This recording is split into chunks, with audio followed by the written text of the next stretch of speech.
हरे कृष्णा। आप सभी का देवगाथा में हार्दिक स्वागत है। आज मैं आपको कार्तिक मास में रोज सुनी जाने वाली एक पौराणिक कहानी सुनाने जा रही हूँ। यह कहानी यदि आपको पसंद आती है तो वीडियो को लाइक और चैनल को सब्सक्राइब करना मत भूलिएगा। बेल आइकॉन प्रेस कीजिए ताकि नई वीडियोस की नोटिफिकेशन आप तक पहुँच सके। कार्तिक मास में पवित्र नदी या जल से स्नान और कार्तिक मास की कथा का विशेष महत्व माना जाता है। इस पूरे माह में कार्तिक स्नान और भगवान की आराधना की जाती है। कार्तिक मास की कथा सुनी और पढ़ी जाती है।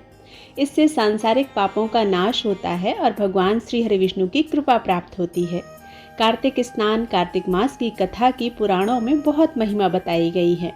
तो आइए जानते हैं कार्तिक मास की कथा या कार्तिक मास की कहानी कौन सी है। एक नगर में एक ब्राह्मण और ब्राह्मणी रहते थे। वे रोजाना 7 कोस दूर गंगा यमुना में स्नान करने जाते थे। इतनी दूर आने जाने से ब्राह्मणी थक जाती थी। तब ब्राह्मणी कहती थी कि हमारे एक बेटा होता तो कितना अच्छा होता। बेटे के बहू आती तो हमें घर वापस जाने पर खाना नहीं बनाना पड़ता, खाना बना हुआ मिलता और बहू घर का काम भी कर देती। ब्राह्मणी की बात सुनकर ब्राह्मण ने कहा कि तूने बात तो सही कही है, चल मैं तेरे लिए बहू ला ही देता हूँ। ब्राह्मण ने कहा कि एक पोटली में आटा डालकर कुछ मोहरें रख दे। ब्राह्मण के कहे अनुसार ब्राह्मणी ने पोटली बांधकर दे दी। पोटली लेकर ब्राह्मण चला गया। ब्राह्मण अभी कुछ दूर गया ही था कि उसे यमुना के किनारे बहुत ही सुंदर लड़कियां दिखाई दी। वे रेत में घर बनाकर खेल रही थीं। उनमें से एक लड़की ने कहा कि मैं अपना घर नहीं बिगाड़ूंगी, मुझे तो रहने के लिए ये घर चाहिए। लड़की की बात सुनकर ब्राह्मण मन ही मन सोचने लगा कि बहू बनाने के लिए यही लड़की सही रहेगी। जब वह लड़की जाने लगी तो ब्राह्मण भी उसके पीछे पीछे उसके घर तक चला गया। वहां जाकर ब्राह्मण ने कहा, बेटी अभी कार्तिक मास चल रहा है, इसलिए मैं किसी के घर में खाना नहीं खाता। मैं आटा लेकर आया हूँ, तुम अपनी माँ से पूछो कि क्या वह मेरे लिए आटा छानकर 4 रोटी बना देंगी। यदि वह मेरा आटा छानकर रोटी बनाएंगी तो ही मैं रोटियां खाऊंगा। लड़की ने जाकर अपनी माँ से सारी बात कह दी। माँ ने कहा, ठीक है, जाकर बाबा से कह दे कि वह अपना आटा दे दें, मैं रोटी बना दूंगी। जब वह आटा छानने लगी तो आटे में से मोहरें निकली। वह सोचने लगी कि जिसके आटे में इतनी मोहरें हैं उसके घर में कितनी मोहरें होंगी। जब ब्राह्मण खाना खाने बैठा तो लड़की की माँ ने कहा, बाबा आप अपने लड़के की सगाई करने जा रहे हो। तब ब्राह्मण ने कहा कि मेरा बेटा तो काशी पढ़ने गया हुआ है, यदि तुम कहो तो खांड कटोरे से विवाह करके तेरी बेटी को अपने साथ ले जाऊं। लड़की की माँ ने कहा, ठीक है बाबा, और खांड कटोरे से शादी करके ब्राह्मण के साथ भेज दिया। ब्राह्मण ने घर आकर कहा, रामू की माँ दरवाजा खोलकर देख, मैं तेरे लिए बहू लेकर आया हूँ। ब्राह्मणी बोली, दुनिया ताने मारती थी, अब आप भी मारने लगे। हमारे तो 7 जन्म तक कोई बेटा बेटी नहीं है, तो बहू कहाँ से आएगी। ब्राह्मण ने कहा कि तू दरवाजा खोल कर तो देख। तब ब्राह्मणी ने दरवाजा खोला तो सामने बहू को खड़ी देखा। उसने बहू का स्वागत किया और आदर सत्कार के साथ अंदर ले गई।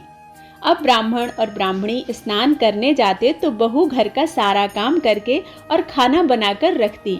वह उनके कपड़े धोती और रात को पैर भी दबाती। इस तरह ब्राह्मण और ब्राह्मणी का काफी समय बीत गया।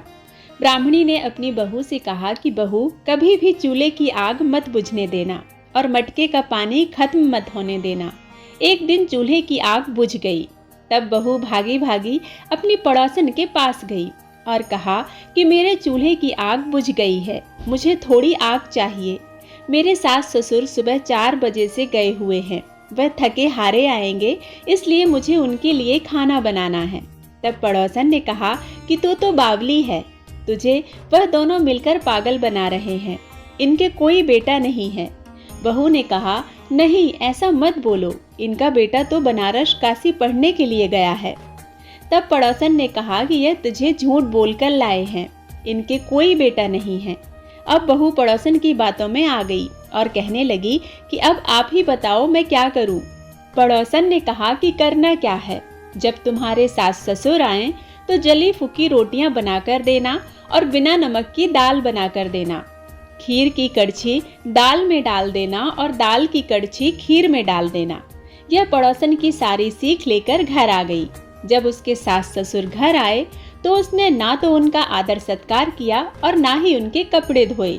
जब उसने सास ससुर को खाना दिया तो सास बोली, बहू आज रोटियां जली फूकी क्यों हैं और दाल भी अलूनी है। तब बहू ने पलटकर जवाब दिया कि एक दिन ऐसा खाना खा लोगे तो कुछ बिगड़ नहीं जाएगा तुम्हारा। सास ससुर को खरी खोटी सुनाकर वह फिर से पड़ोसन के पास गई और बोला कि अब आगे क्या करना है। पड़ोसन ने कहा कि अब तुम सातों कोठों की चाबी मांग लेना।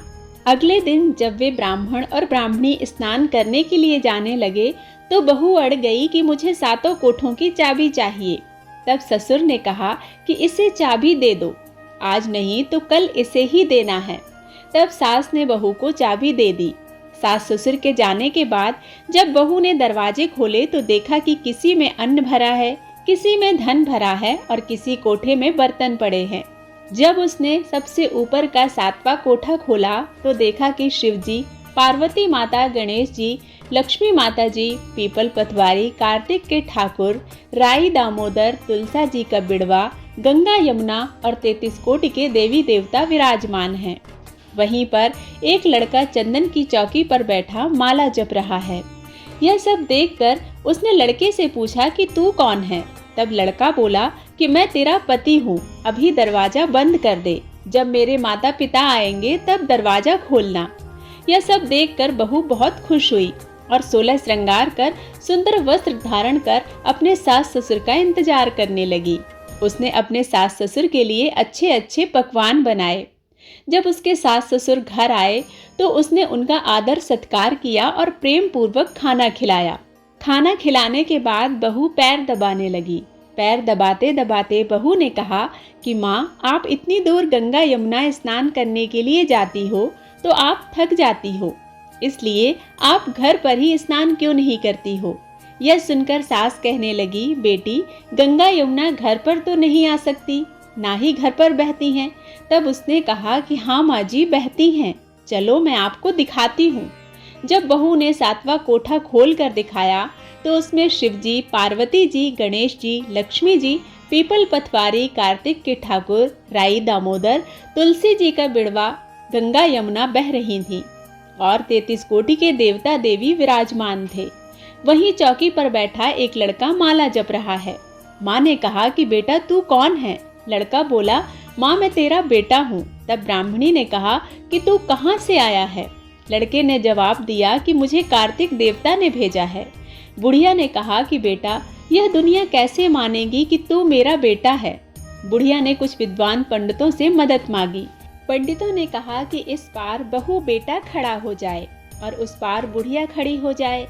बुढ़िया ने चमड़े की अंगिया पहनी हो और छाती में से दूध की धार निकलकर बेटे की दाढ़ी मूछ भींगे और पवन पानी से गठजोड़ा बंधे, तब माने कि यह बुढ़िया का ही बेटा है। उसने ऐसा ही किया। चमड़े की अंगिया फट गई और छाती में से दूध की धार निकलकर बेटे की दाढ़ी मूछ भीग गई। पवन पानी से बहू बेटे का गठजोड़ बंध गया। यह सब देखकर ब्राह्मण और ब्राह्मणी की खुशी का ठिकाना न रहा। हे कार्तिक के ठाकुर, जैसे ब्राह्मण ब्राह्मणी को बहू बेटा दिया वैसे सबको देना। कार्तिक मास की कथा कहने, सुनने और हुंकारा भरने वाले पर कृपा करना। यह थी कार्तिक मास की कथा। आशा करती हूँ कि आपको कार्तिक मास की यह कथा पसंद आई होगी। वीडियो पसंद आता है तो वीडियो को लाइक, चैनल को सब्सक्राइब करना मत भूलिएगा। मिलती हूँ ऐसी ही एक नई कथा के साथ। तब तक के लिए जय श्री कृष्णा। राधे राधे।